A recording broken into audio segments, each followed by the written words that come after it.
चंद्रपूर महानगरपालिका जिंकणं आणि महापौर आणणं ही जनतेची इच्छा होती, जनतेची आकांक्षा होती। पण मधात आमचे 17 AB फॉर्म हे चोरी गेल्याने आम्हाला पूर्ण बहुमत प्राप्त झालं नव्हतं। काँग्रेसला सुद्धा पूर्ण बहुमत प्राप्त झालं नव्हतं, स्पष्ट बहुमत प्राप्त झालं नव्हतं। पण आमच्यापेक्षा थोड्या जास्त जागा त्यांच्या होत्या। ज्या चंद्रपूरच्या जनतेने पार्टीवर आमच्यावर भरभरून प्रेम केलं, महापौर आणणं गरजेचं होतं आणि माननीय देवेंद्र फडणवीस साहेबांनी, माननीय बावनकुळे साहेबांनी ही जबाबदारी मला दिली आणि सांगितलं की महापौर तुमच्या पसंतीचा आम्ही देतो आहे, तुम्ही ज्यांचं नाव सांगाल त्या नावावर प्रदेशाचे अध्यक्ष रवींद्र चव्हाण साहेब तुम्हाला पत्र देतील, पण निवडून आणण्यासाठी मात्र तुम्हाला पूर्ण शक्तीपणाला लावावी लागेल। आणि नंतर आमच्या जुन्या सहकारी ॲटो चालक असणाऱ्या राजेंद्र खांडेकर यांच्या पत्नी, ज्या अनेक वर्षापासून माझ्यासोबत भारतीय जनता पार्टीचं काम करतात, त्यांच्या महापौर पदासाठी माननीय रवींद्र चव्हाण साहेबांनी पत्र दिलं की महापौराचे कॅन्डिडेट आहे।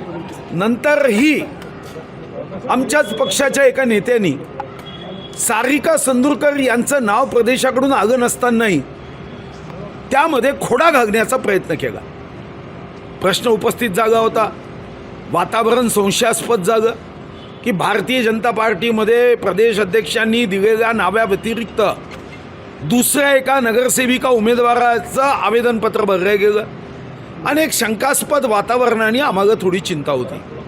पण त्यानंतर सारी 2 दिवस 3 दिवस या संदर्भामध्ये इतर नगरसेवक, अपक्ष नगरसेवक, उबाटाचे नेते संदीप गिरे, प्रशांत दानव, श्री नंदू नागरकरजी यांच्याशी सातत्याने या संदर्भातील चर्चा होती आणि चर्चेचा सूर होता की आपल्या सर्वांना चंद्रपूरचं देणं लागतं।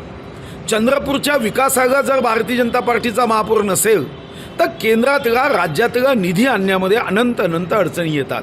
आपलं शहर महाराष्ट्राच्या शेवटच्या टोकावर आहे आणि शेवटच्या टोकावर असणारी या शहराचं महत्त्व आहे। महाराष्ट्राचं वर्णन चांद्यापासून बांद्यापर्यंत केलं जातं। चांद्याविना महाराष्ट्रामध्ये आपण कधीही कल्पना करू शकत नाही आणि म्हणून इथं आपला महापौर उपमहापौर असणं गरजेचं आहे आणि त्या दृष्टीने मग त्यांनीही सकारात्मक सहभाग दिला। लाख बुरा चाहे तो क्या होता है असंच आपण अनुभवलं। काही लोकांना वाटत होतं की भाजपचा महापौर होऊ नये, पण जनतेच्या विकासासाठी हा मला वाटतं की आम्हाला इतर पक्षीय नेत्यांनी सहकार्य केलं, महापौर उपमहापौर झाला आणि त्या नेत्यांनासुद्धा आम्ही विश्वास दिला की आम्ही विकासासाठी कुठेही कमी पडणार नाही, पूर्ण शक्तीने विकास करू। मुख्यमंत्री देवेंद्र फडणवीस आणि उद्धव ठाकरे यांची चर्चा झाल्याची माहिती या संदर्भात होती, काय सांगणार? नाही, मला याची काहीही माहिती नाही, कारण देवेंद्रजींनी अशी चर्चा झाल्याचं कधीही सांगितलं नाही आणि देवेंद्रजी उद्धव साहेबांशी बोलतात असं कधीही मला सांगण्यात आलेलं नाही। आता भाजपचा महापौर झालेला आहे, ते गुढ उघडून टाका की ते AB फॉर्म कोणी चोरले नाही, ते तर पक्ष आता त्याची चौकशी करताय। पक्षाच्या चौकशीनंतर 2 गोष्टीची चौकशी होणं गरजेचं आहे। ज्या कोअर कमिटीमध्ये या बैठकीमध्ये हे विषय होतील, एक तर या संदर्भातले AB फॉर्म 3-3, 4-4 देणं, काही प्रभागामध्ये 3-3, 4-4 AB फॉर्म दिले गेले आणि AB फॉर्मची ज्या पद्धतीने या ठिकाणी बदल झाले, पक्षाच्या बैठकीमध्ये निश्चितपणे याची चौकशी होईल आणि दुसऱ्या एका विषयाची चौकशी होईल की माननीय प्रदेशाध्यक्ष रवी चव्हाणांनी माननीय देवेंद्रजीच्या अनुमतीने, बावनकुळे साहेबांच्या अनुमतीने संगीताताई खांडेकर यांचं नाव लेखी पत्र दिल्यावर पक्षामध्ये हे अनुशासन कधीही असू शकत नाही की एका आमच्याच पक्षाच्या नेत्यांनी सारिकाताई संदूरकर यांना भरीस घातलं।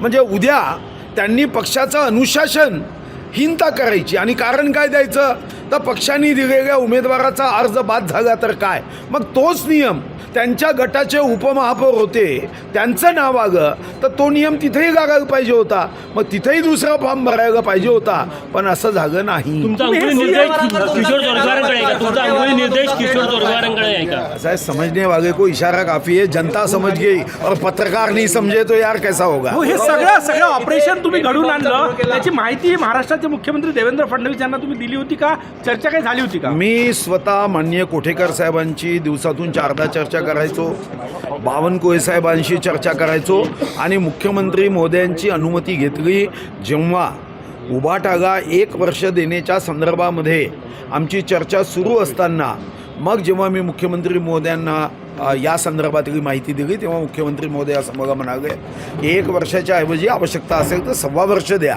पण महापौर हा भारतीय जनता पार्टीचा जागा पाहिजे.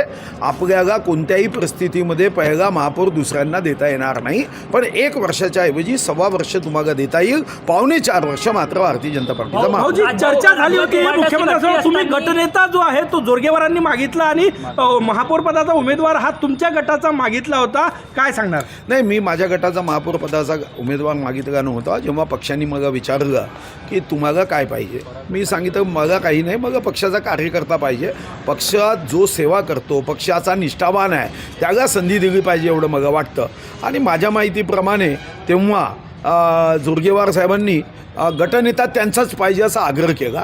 मी मुख्यमंत्री महोदयांना असं म्हणालो आणि कोठेकर साहेबांनाही म्हणालो ठीक आहे, त्यांची इच्छा गटनेत्याची आहे तर गटनेता देऊन टाका, महापौर आमचा द्या. कारण तेव्हा मला माहिती आहे की महापौर घेण्यासाठी कोणी कबूल यासाठी नव्हतं, तेव्हा महापौर येईल याच्यावर विश्वास नव्हता. आणि जेव्हा आता महापौर झाला तेव्हा मात्र त्यांच्या लक्षात आलं की काहीही होऊ शकतं. भाऊ, चंद्रपूर पॅटर्न हा आता संपूर्ण राज्यात राबवला जाईल का? महाराष्ट्राला या घटनेने नवीन राजकीय दिशा मिळेल असं म्हणता येईल का? ते असं आहे, याचा महाराष्ट्राच्या राजकारणाशी संबंध नाही आणि महाराष्ट्राच्या राजकारणाचा चंद्रपूरशी संबंध नसतो. चंद्रपूरच्या जनतेचे हित लक्षात घेऊन दोघांनाही बहुमत नव्हतं. जो प्रयत्न करेल त्याचा महापौर हा विषय होता. काँग्रेसलाही काही नगरसेवक त्यांच्या आगे नव्हते, त्यांनाही इतरांची म्हणजे त्यांच्यासोबत नसलेल्यांची मदत घ्यावी लागत होती.